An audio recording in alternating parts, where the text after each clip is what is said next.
Hello, ladies and gentlemen, and welcome back to Inside Movies Galore. I'm your host, David Striggy, and here I have another review for you. Hopefully I get this one right, where I have a film that is directed by Andrew Lau, who is also known in China as Wai-Keung Lau. And he started his film career in 1987 with a film that I actually own called City on Fire. I think I own another film by him called The Storm Riders, but here I am going to go on about the Guillotines from 2012. And here's what the DVD looks like. That looks like a kick-ass sword, does it not? And what happens here is evidently we have the story of an aging emperor by the name of Yang Zhen during the Manchurian-ruled King dynasty. Evidently put together a secret assassin squad that he called the Guillotines to eliminate all those who oppressed him. And as his reign is going, a new emperor by the name of Qian Long, and as he ascends the throne, he decides that these guillotine warriors are expendable, and orders that these guys be eliminated.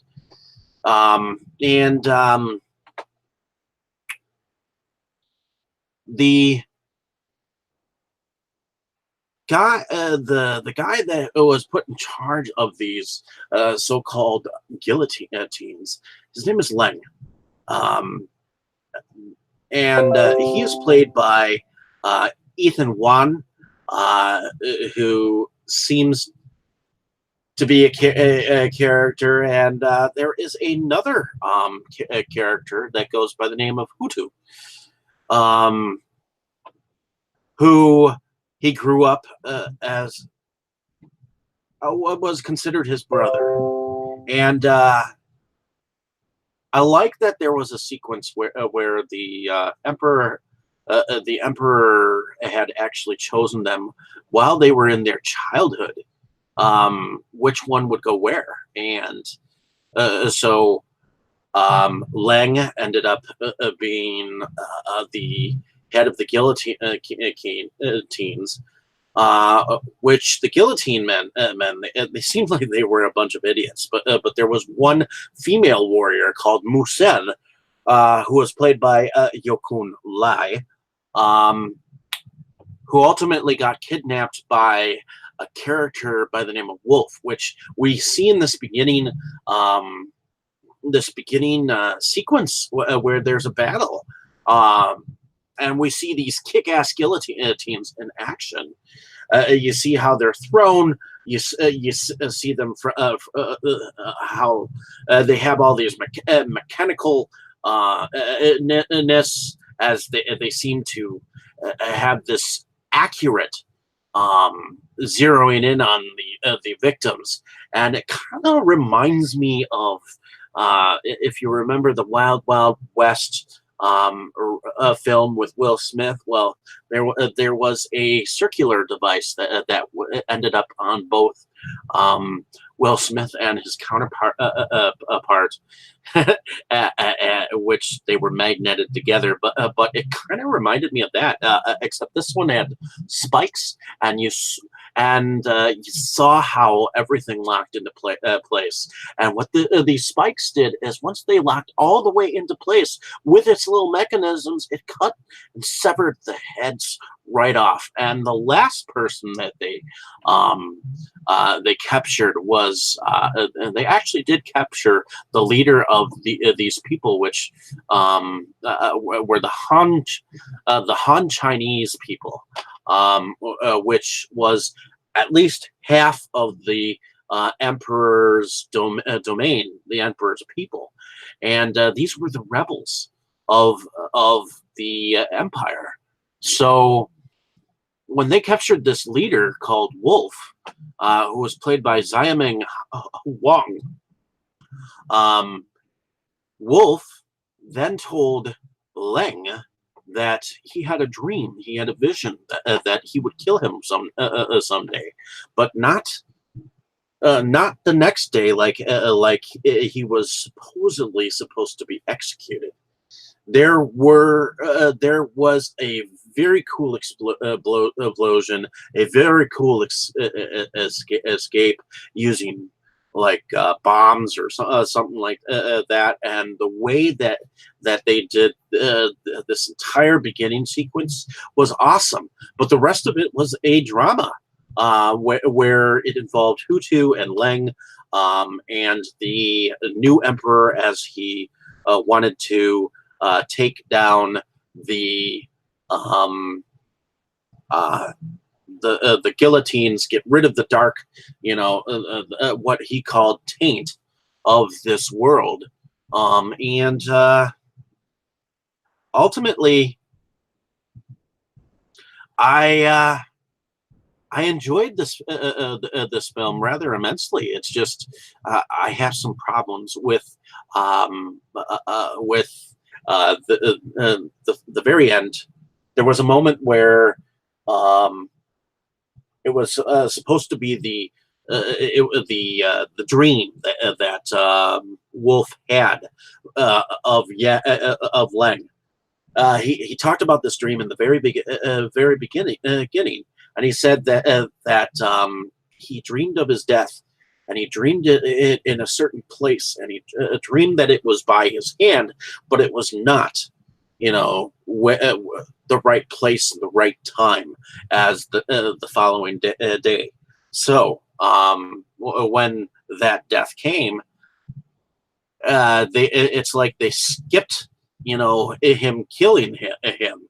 It's like they did an editorial cut, which was kind of a disappointment. I would have loved to have seen how he would have clipped his head off and given it to the emperor.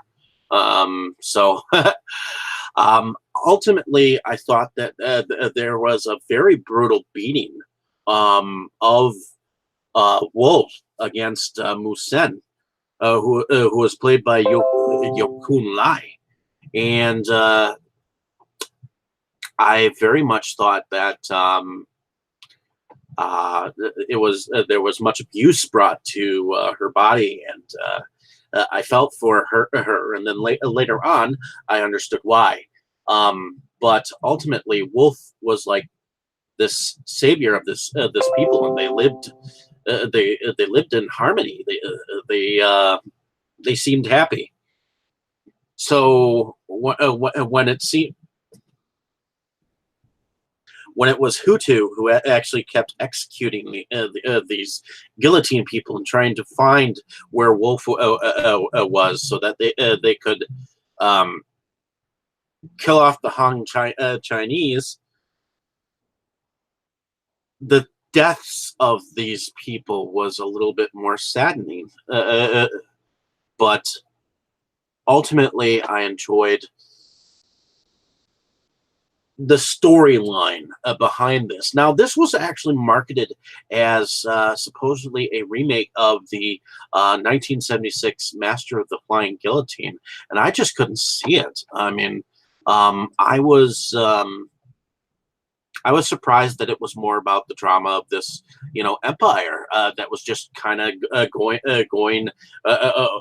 through the modern times. No, they were bringing in this firing squad, which had to do with guns and cannons and things, which in a sense kind of reminds me of The Last Samurai. Where it was just kind of, an age of a golden age of when, times were changing. Out with the old, in with the new. That's pretty much what was going on. And unfortunately, in order to do that, the emperor had to exterminate whatever he thought was, had to do with the previous emperor's reign. And that's pretty much what this story was about. So Um, I thought that um, it's interesting how this one had to go with several different production companies, and it felt like it was only half filled as far as CGI and all that. There wasn't as much action as I thought. It wasn't as spread out as I thought it would be. I mean, it was so souped up in the very beginning. They used the production companies of Media Asia Films, Polyface Entertainment, Starling Road Productions, Stellar Mega Films, and We Pictures. But ultimately, they were distributed by, Well Go Entertainment, which is why I found them in Big Lots. So hopefully you enjoyed my description of this film. Like and subscribe to my page if you have not. Definitely check out some of my other film reviews. I'm hoping that I got some of the names right. I thought that this was an intriguing tale. It wasn't as I mean, I saw the reviews on this film, and it kind of surprised me. It's not that bad of a film. It's just if you go on the premise that this is a remake of the Master of the Guillotines, you're dead wrong. Even though it might have been marketed that way. If you go on the pretense that you're looking for an all-time action film, you get some action. It's just you got to understand some of the Chinese politics at the time was kind of a long, drawn out, boring process. So you do get some of that, but you get some how the group of the Guillotine work together, and how their camaraderie is in the flashback scenes. In any case, hopefully you enjoyed my description. Like and subscribe to my page if you have not. Thank you for watching my ramblings ahead of time, and I appreciate you listening to my thoughts. Thank you so much. Have a great day, evening, morning, wherever you are. Thank you so much.